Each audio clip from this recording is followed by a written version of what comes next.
केंद्रीय जांच एजेंसी दिल्ली के डिप्टी सीएम मनीष सिसोदिया के बैंक लॉकर की आज जांच करेगी। सीबीआई गाजियाबाद के वसुंधरा सेक्टर 4 की पंजाब नेशनल बैंक लॉकर की जांच करेगी। जांच के दौरान मनीष सिसोदिया और उनकी पत्नी भी उनके साथ रहेंगी। बैंक में सीबीआई के अधिकारी भी मौजूद रहेंगे। बता दें कि सीबीआई मनीष सिसोदिया के सामने उनके लॉकर खोले जाएंगे। दिल्ली के डिप्टी सीएम मनीष सिसोदिया ने सीबीआई जांच पर एक बार फिर ट्वीट करते हुए कहा कि जैसे सीबीआई को 14 घंटे की रेड में कुछ नहीं मिला था, वैसे ही सीबीआई को हमारे बैंक लॉकर में भी कुछ नहीं मिलेगा। इसके अलावा मनीष सिसोदिया ने यह भी कहा कि हम सीबीआई का स्वागत करते हैं।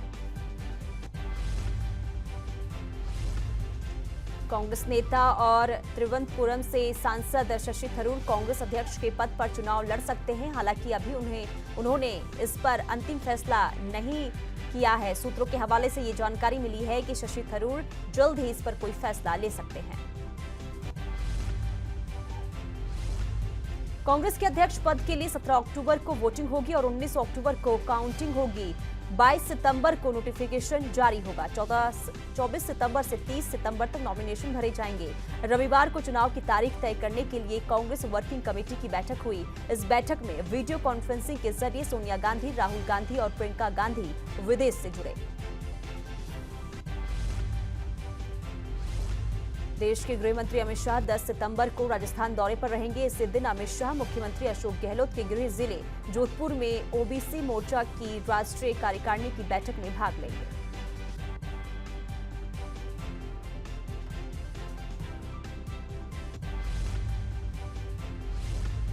असम के सीएम हेमंत बिस्वा शर्मा ने मदरसों को आतंकियों का ट्रेनिंग हब बताया है। उन्होंने कहा है कि मदरसों को आतंकियों के ट्रेनिंग हब के तौर पर इस्तेमाल किया जा रहा है।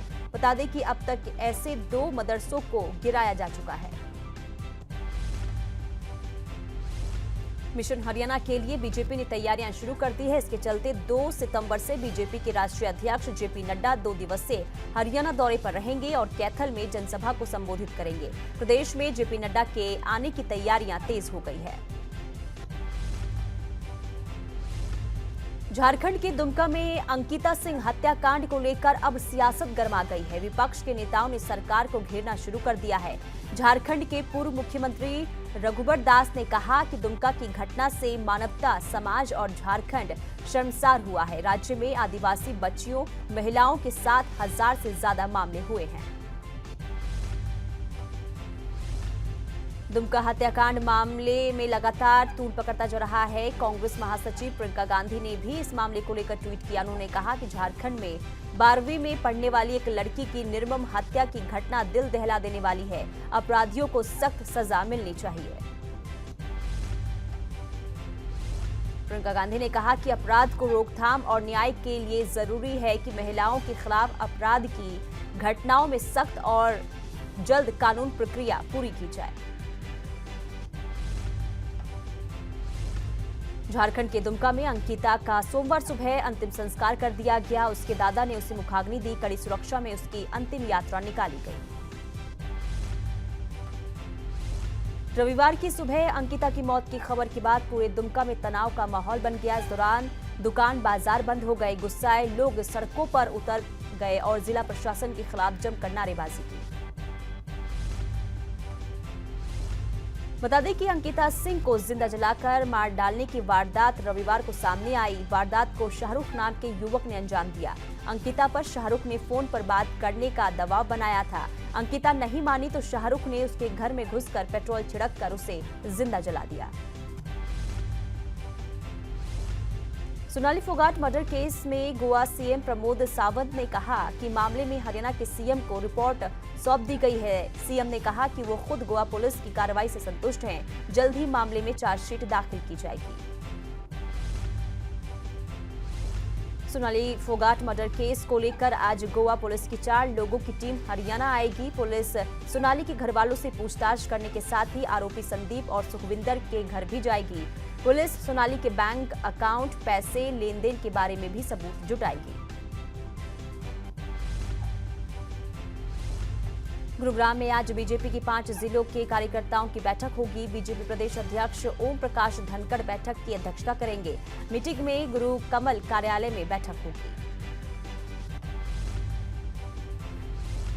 बता दें कि इस बैठक में पंचायती राज चुनाव, संगठन विस्तार तथा सरकारी योजनाओं के लाभार्थियों को लेकर 4000 बैठकों की रूपरेखा बनाई जाएगी। बैठक में गुरुग्राम, फरीदाबाद, पलवल, झज्जर और नूंह जिले के मंडल अध्यक्ष और मंडल प्रभारी मौजूद रहेंगे। डिप्टी सीएम दुष्यंत चौटाला ने सिरसा में भगवान परशुराम की मूर्ति का अनावरण किया। इस मौके पर डिप्टी सीएम दुष्यंत चौटाला के साथ सिरसा के ब्राह्मण समाज के काफी सदस्य मौजूद रहे। बता दें, इस दौरान डिप्टी सीएम दुष्यंत चौटाला ने कांग्रेस पर जमकर निशाना साधा। दुष्यंत चौटाला ने नेता प्रतिपक्ष भूपेंद्र हुड्डा के प्रदेश में बेरोजगारी नंबर 1 वाले बयान पर पलटवार करते हुए कहा कि हरियाणा में 28,000 करोड़ रुपए का निवेश के बाद प्रदेश मील का पत्थर साबित होगा। फ्री बिजली की घोषणा को सीएम जयराम सरकार ने हिमाचल वासियों के लिए पूरा कर दिया है। मंडी के ऐतिहासिक पड्डल मैदान से मुख्यमंत्री जयराम ठाकुर ने फ्री बिजली योजना का शुभारंभ किया। वहीं इस घोषणा से लाखों लोगों को बड़ी राहत मिलेगी। बता दें कि हिमाचल सरकार ने प्रदेशवासियों को 125 यूनिट तक बिजली फ्री देने का ऐलान किया था। हरियाणा के नगर निकाय मंत्री कमल गुप्ता ने पीएम मोदी की तारीफ करते हुए कहा कि देश को आजाद हुए 75 साल हो चुके हैं, लेकिन देश को स्वाभिमान प्रधानमंत्री नरेंद्र मोदी ने ही दिलवाया है।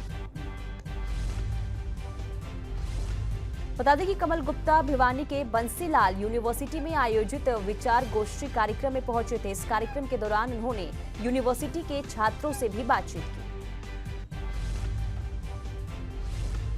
पलवल राष्ट्रीय राजमार्ग 19 के पास फ्लाईओवर पर पुलिस पीसीआर की गाड़ी ने दंपत्ति को टक्कर मार दी। इस हादसे में पति की मौके पर मौत हो गई और पत्नी गंभीर रूप से घायल हो गई। वहीं पुलिसकर्मी पर आरोप है कि आरोपी पुलिस घायल अवस्था में पति पत्नी को अस्पताल के गेट पर छोड़कर भाग गए। फिलहाल पुलिस ने घायल पत्नी की शिकायत पर मामला दर्ज कर जांच शुरू कर दी है। फिरोजपुर के गांव हुसैनीवाला में 2 गुटों में जबरदस्त झड़प हो गई। इस दौरान प्रदर्शनकारियों ने एक दूसरे पर जमकर ईंट और पत्थर बरसाए। जानकारी के अनुसार दोनों गुटों ने पुरानी रंजिश के चलते एक दूसरे पर जानलेवा हमला किया, जिसमें कई लोग गंभीर रूप से घायल हो गए। वहीं झड़प का वीडियो सामने आने के बाद पुलिस ने दोनों गुटों के खिलाफ कार्रवाई करते हुए मामला दर्ज कर लिया है। पठानकोट से एक परिवार के आपसी विवाद का वीडियो जमकर वायरल हो रहा है। बताया जा रहा है कि परिवार में आरोपी युवक ने गुस्से में अपनी पत्नी और उसकी बहन की जमकर पिटाई कर दी। फिलहाल पीड़िता की तहरीर पर पुलिस ने मामला दर्ज कर लिया है। सोनीपत विजिलेंस ने बिजली विभाग के लाइनमैन को रिश्वत लेते हुए रंगे हाथों गिरफ्तार किया है। दरअसल नया कनेक्शन लगवाने की एवज में 7,000 रुपए रिश्वत की मांग की गई थी, जिसमें शिकायत के आधार पर विजिलेंस टीम मौके पर पहुंची।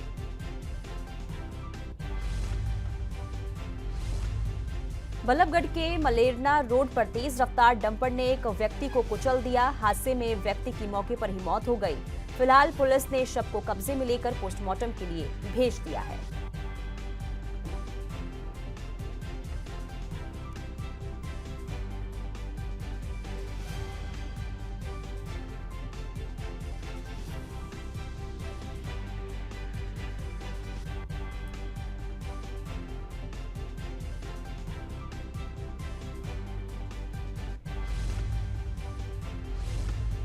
गुरुग्राम पुलिस को लुटेरों की गैंग को अरेस्ट करने में बड़ी कामयाबी मिली है। पुलिस ने गैंग के 4 सदस्य गिरफ्तार किए हैं।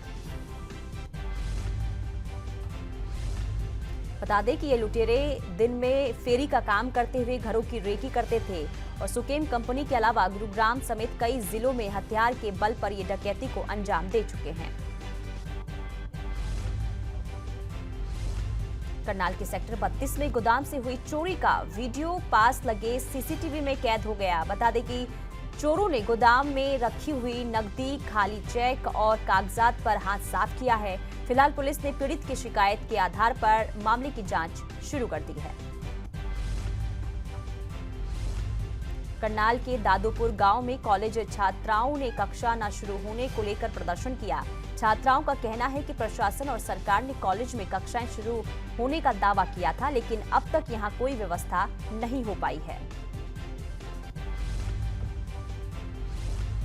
पानीपत के सिविल अस्पताल में चोरों ने आधे घंटे में 2 बाइक पर हाथ साफ कर लिया है। बताया जा रहा है कि पीड़ित परिवार बेटी के ऑपरेशन के लिए सस्ते में इलाज करवाने के लिए आए थे। फिलहाल पीड़ित ने सिटी थाना में शिकायत दर्ज करवा दी है। एंटी नारकोटिक्स सेल की टीम ने 2 किलो गांजे के साथ एक युवक को गिरफ्तार किया है। वहीं आरोपी के खिलाफ केस दर्ज कर कोर्ट में पेश किया, जहां उसे न्यायिक हिरासत में भेज दिया गया है। फिलहाल पुलिस मामले की जांच कर रही है। पलवल के खांबी गांव में एक आरोपी पति ने अपनी पत्नी की पीट कर हत्या कर दी। बताया जा रहा है कि आरोपी युवक ने पत्नी को मंदिर में दर्शन कराने के बहाने घर से लेकर गया और फिर खेतों में ले जाकर उसके साथ जमकर मारपीट की, जहां युवती ने दम तोड़ दिया। फिलहाल पुलिस ने मामले में आरोपी पति के खिलाफ हत्या का केस दर्ज कर तलाश शुरू कर दी है।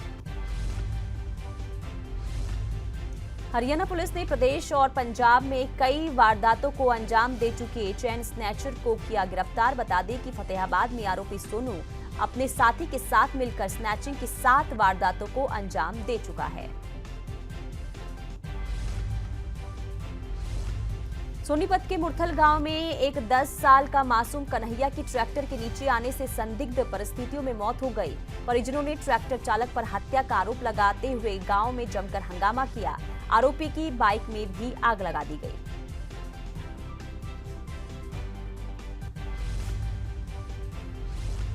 पानीपत के मतलौडा गांव में घर में सो रही युवती की सांप के काटने से उसकी मौत हो गई। फिलहाल परिजनों ने मामले की सूचना पुलिस को दी और परिजनों के बयान के आधार पर पुलिस ने आगामी कार्रवाई शुरू कर दी है। अंबाला में बदमाशों के हौसले लगातार बुलंद होते नजर आ रहे हैं। बता दें कि बीती रात अंबाला कैंट में बदमाशों ने 3 अलग-अलग जगह गोलियां चलाई, तो वहीं इस दौरान पुलिस और बदमाशों में मुठभेड़ हुई, जिसमें 2 पुलिसकर्मी घायल हो गए। भिवानी के नागरिक अस्पताल में 50 वर्षीय व्यक्ति की मौत के बाद परिजनों ने अस्पताल परिसर में जमकर हंगामा कर दिया। परिजनों का आरोप है कि डॉक्टर ने मृत का सही तरीके से इलाज नहीं किया, जिससे उसकी मौत हो गई। वहीं हंगामे की सूचना पुलिस को दी गई। मौके पर पुलिस पहुंची और परिजनों को शांत करवाया गया। एंटी नारकोटिक्स सेल की टीम ने 2 किलो गांजे के साथ एक युवक को गिरफ्तार किया है। वहीं आरोपी के खिलाफ केस दर्ज कर कोर्ट में पेश किया गया, जहां उसे न्यायिक हिरासत में भेज दिया गया है। फिलहाल पुलिस मामले की जांच कर रही है। हरियाणा सरकार ने 11 जिलों के डीसी समेत 54 IAS अधिकारियों का तबादला एवं नियुक्ति आदेश जारी किया है। इसमें भिवानी, चरखी दादरी, कुरुक्षेत्र, फरीदाबाद, फतेहाबाद, हिसार, सिरसा, रोहतक, यमुनानगर, पलवल, अंबाला के डीसी को तुरंत प्रभाव से बदल दिया गया है। इसके अलावा कई अहम विभागों के अधिकारियों का भी ट्रांसफर हुआ। कुरुक्षेत्र के इस्लामाबाद नगर पालिका को भंग करवाने को लेकर ग्रामीणों ने रोष प्रदर्शन किया। शहर में नगर पालिका को समाप्त करवाने को लेकर ग्रामीणों ने गांव एकता संघर्ष समिति के बैनर तले प्रदर्शन कर नारेबाजी की। सिरसा के नागरिक अस्पताल से दोनों बंदियों को पुलिस ने गिरफ्तार कर लिया है। गौरतलब है कि दोनों बंदी 9-10 अगस्त की रात को एक पुलिसकर्मी को घायल कर कमरे की ऊपर बनी खिड़की का शीशा तोड़कर फरार हो गए थे। भागने वक्त दोनों आरोपी सीसीटीवी में कैद हो गए थे, जिनको पुलिस ने अब गिरफ्तार कर लिया है।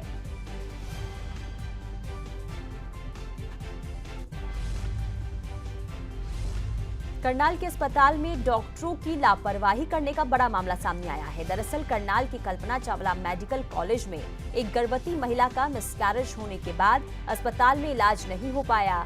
महिला इलाज के लिए तड़पती रही, लेकिन डॉक्टरों ने इलाज करने की वजह महिला को एक अस्पताल से दूसरे अस्पताल के चक्कर कटवाए।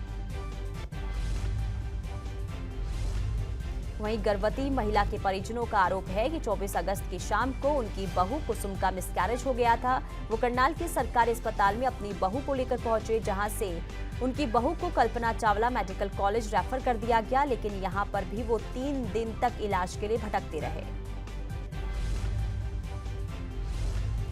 ऊना के संतोषगढ़ में टहलीवाल रोड पर एक युवक स्वान नदी में छलांग लगाकर खुदकुशी कर ली। बताया जा रहा है कि मृत युवक दिमागी रूप से परेशान चल रहा था। हालांकि कड़ी मशक्कत के बाद स्थानीय लोगों ने युवक के शव को नदी से निकालकर पुलिस के हवाले कर दिया और पुलिस ने मामले की जांच शुरू कर दी है।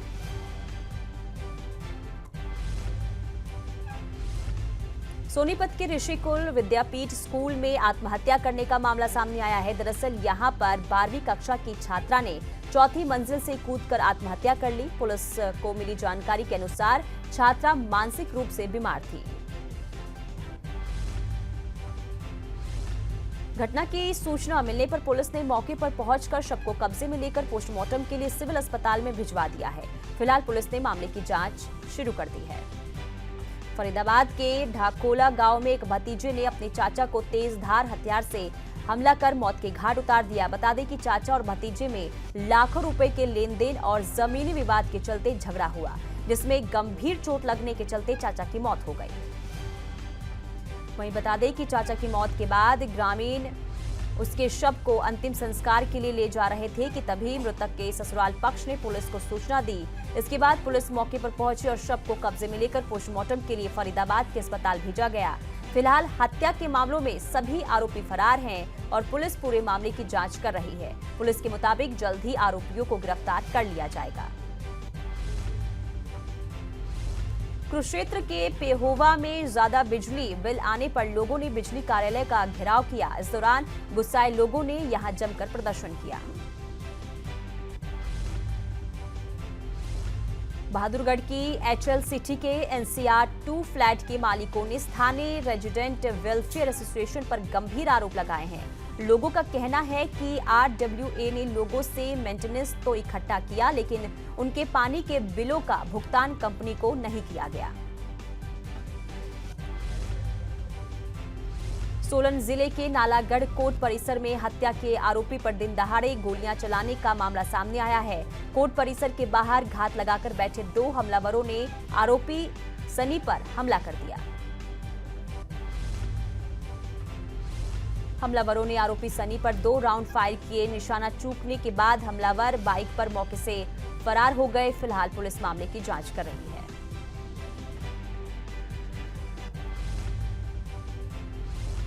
देश के विभिन्न हिस्सों में अफीम की तस्करी करने वाले गिरोह के 3 सदस्यों को बहादुरगढ़ पुलिस ने गिरफ्तार करने में सफलता हासिल की है। बहादुरगढ़ की CIA 2 पुलिस ने मुखबिर से मिली सूचना के आधार पर तीनों आरोपियों को गिरफ्तार किया है। बता दें कि आरोपियों के कब्जे से 1.5 किलो अफीम बरामद की गई है। अंतर्राष्ट्रीय बाजार में इस अफीम की कीमत करीब 2 लाख रुपए आंकी गई है। तीनों आरोपियों को सोमवार को कोर्ट में पेश किया गया, जहां से उन्हें 5 दिन के पुलिस रिमांड पर भेजा गया है।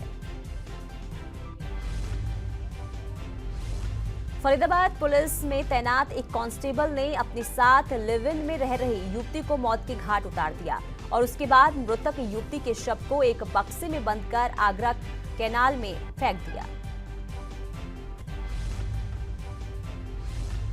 बता दें कि कांस्टेबल ने मृतका के परिवार को सूचना दी कि वो उसके साथ झगड़ा करके कहीं चली गई है और उन्हें गुमराह करने के लिए उनके साथ ही उसे खोजने का ड्रामा भी करता रहा। लेकिन क्राइम ब्रांच की टीम ने जब बारीकी से जांच की तो आरोपी ने अपना गुनाह कबूल किया। सोनीपत के झज्जर मेरठ हाईवे पर दर्दनाक हादसा हुआ। दरअसल यहां पर ईंटों से भरा तेज रफ्तार ट्रक कार पलट गया। हादसा सोनीपत के गांव खेबड़ा के पास हुआ। हादसे में कार चालक की मौत हो गई। ग्रामीणों ने पुलिस की मदद से कड़ी मशक्कत के बाद शव को कार से बाहर निकाला। हादसे की सूचना मिलने के बाद पुलिस ने शव को कब्जे में लेकर पोस्टमार्टम के लिए सिविल अस्पताल भिजवा दिया है। फिलहाल पुलिस हादसे की गंभीरता से जांच कर रही है। नोएडा के बाद अब गुरुग्राम में भी थप्पड़ कांड सामने आया है। गुरुग्राम की एक सोसाइटी में एक शख्स पर सिक्योरिटी गार्ड के साथ मारपीट करने का आरोप लगा है। इस मामले में गार्ड की शिकायत पर पुलिस ने केस दर्ज कर आरोपी को गिरफ्तार किया था। फिलहाल आरोपी को जमानत मिल गई है। ये मामला गुरुग्राम के सेक्टर 50 में स्थित द क्लाउज नॉर्थ सोसाइटी का है। गार्ड के साथ मारपीट करने का आरोप वरुण नाथ पर लगा है वरुण नाथ बिजनेसमैन है जो कि द क्लाउज नॉर्थ सोसाइटी में ही रहता है। देश में कोरोना की रफ्तार थोड़ी धीमी होनी शुरू हो चुकी है। बीते 24 घंटे में कोरोना के 7,591 नए मामले सामने आए हैं। वहीं संक्रमितों का आंकड़ा बढ़कर 4,44,15,723 पहुंच गया है, जबकि उपचाराधीन मरीजों की संख्या बढ़कर 84,931 रह गई है। तमिलनाडु में आयोजित नेशनल किक बॉक्सिंग टूर्नामेंट के फाइनल मुकाबले में हरियाणा की जीवनजोत कौर ने गोल्ड मेडल जीता है, जिसके बाद पूरे फरीदाबाद में खुशी की लहर देखने को मिल रही है। इसके बाद कई सामाजिक संगठनों ने जीवनजोत कौर को सम्मानित किया। करनाल में गणेश चतुर्थी की तैयारियां जोर शोर से चल रही है। इस मौके पर करनाल मूर्तिकार एक से बढ़कर एक मूर्तियां बना रहे हैं। देश भर में गणेश चतुर्थी को लेकर मंदिरों के साथ घरों में पूजा पाठ की तैयारियां शुरू हो गई है। इस बार गणेश चतुर्थी 31 अगस्त को है। इस दिन गणपति को विराजमान करने के साथ 10 दिनों के दौरान विधिवत पूजा अर्चना की जाएगी। बता दें कि कोरोना महामारी के बाद लोगों को त्योहारों को मनाने का अवसर मिला है, जिसको लेकर लोगों में भारी उत्साह है। वहीं गणेश चतुर्थी को लेकर बाजार सजने लगे हैं। बीते सालों की तरह इस साल भी ये त्योहार धूमधाम से मनाया जाएगा। कर्नाटक में सोमवार को भी भारी बारिश जारी रहने के कारण हाईवे पर पानी भर गया। वहीं स्कूलों और कॉलेजों में छुट्टी घोषित कर दी गई। भारतीय मौसम विभाग ने राज्य में अगले 4 दिनों तक लगातार बारिश की चेतावनी दी है। जम्मू कश्मीर हाईकोर्ट ने पुलवामा के नदी मर्ग में हुए कश्मीरी पंडितों के नरसंहार केस को दोबारा खोलने का आदेश दिया है। नदी मर्ग में 23 मार्च 2003 की रात को सेना की वर्दी पहनकर आए आतंकियों ने 24 कश्मीरी पंडितों को गोली मार दी थी। इनमें से 11 महिलाएं और 2 साल का बच्चा भी शामिल था।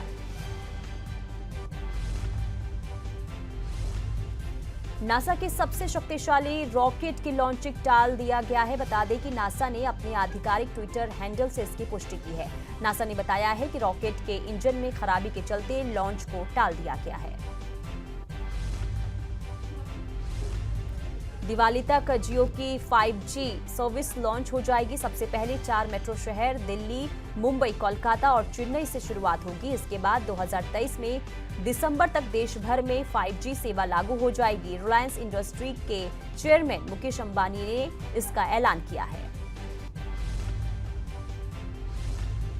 29 अगस्त को देश की टॉप कंपनियों में शामिल रिलायंस की 45वीं एजीएम हुई। रिलायंस के प्रमुख मुकेश अंबानी ने बेटी ईशा को खुदरा कारोबार और छोटे बेटे अनंत को ऊर्जा कारोबार की कमान सौंपने की घोषणा की है। बता दें कि मुकेश अंबानी इससे पहले अपने बेटे आकाश को ग्रुप की दूसरी कंपनी रिलायंस जियो का चेयरमैन नियुक्त कर चुकी है। पंजाब के पूर्व सीएम कैप्टन अमरिंदर सिंह ने प्रधानमंत्री नरेंद्र मोदी से मुलाकात की। इस दौरान उन्होंने कई अहम मुद्दों पर पीएम से चर्चा की।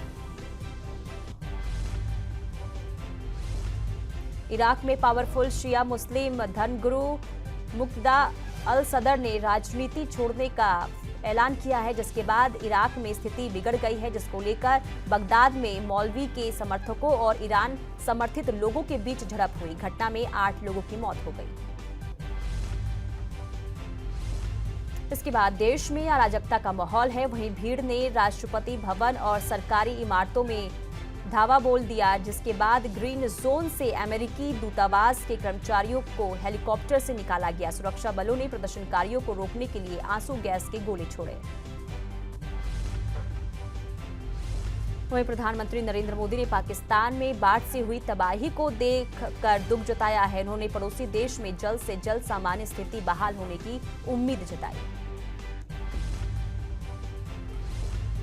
दरअसल पाकिस्तान में आई विनाशकारी बाढ़ से मरने वालों की संख्या 1000 के पार पहुंच गया है। पाकिस्तान के प्रधानमंत्री शहबाज शरीफ के नेतृत्व वाली सरकार ने संकट से निपटने के लिए सहायता की अपील की है। वहीं बाढ़ से देश की लगभग 3 करोड़ 30 लाख आबादी विस्थापित हुई है। शेयर बाजार में सोमवार को पूरे दिन गिरावट के दायरे में कारोबार होता रहा और इसकी क्लोजिंग भी लाल निशान में ही हुई। बता दें कि घरेलू शेयर बाजार सुबह जबरदस्त गिरावट के साथ खुले थे और सेंसेक्स 1466 अंक टूटकर खुला था। हालांकि 3 दिन के कारोबार के समय सेंसेक्स निफ्टी निचले स्तर से मामूली उबरे पर लाल दायरे से बाहर नहीं आ पाया। बॉलीवुड की महानायक अमिताभ बच्चन की तबीयत में पहले के मुकाबले अब सुधार बताया जा रहा है। बता दें कि बिग बी कोविड संक्रमण के बाद खुद को क्वारंटीन उन्होंने किया है।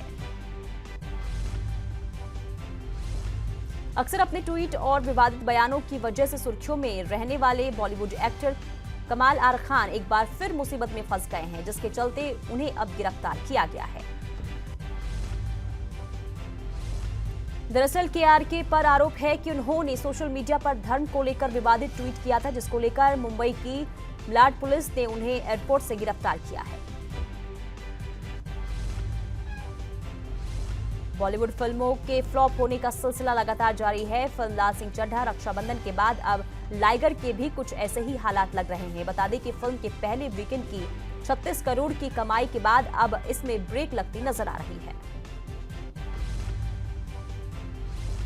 न्यूड फोटोशूट मामले में अभिनेता रणवीर सिंह मुंबई के चेंबूर पुलिस स्टेशन पहुंचे। इस दौरान उन्होंने अपना स्टेटमेंट दर्ज कराया। 2.5 घंटे की पूछताछ में पुलिस ने रणवीर से लगभग 10 प्रश्न पूछे, जिसमें वो खुद को निर्दोष बताते हुए नजर आए। इस दौरान रणवीर अपनी लीगल टीम के साथ पुलिस स्टेशन पहुंचे थे। बता दें कि बीते दिनों रणवीर सिंह ने न्यूड फोटोशूट करवाया था, जिसके बाद से सोशल मीडिया पर बवाल होना शुरू हो गया था।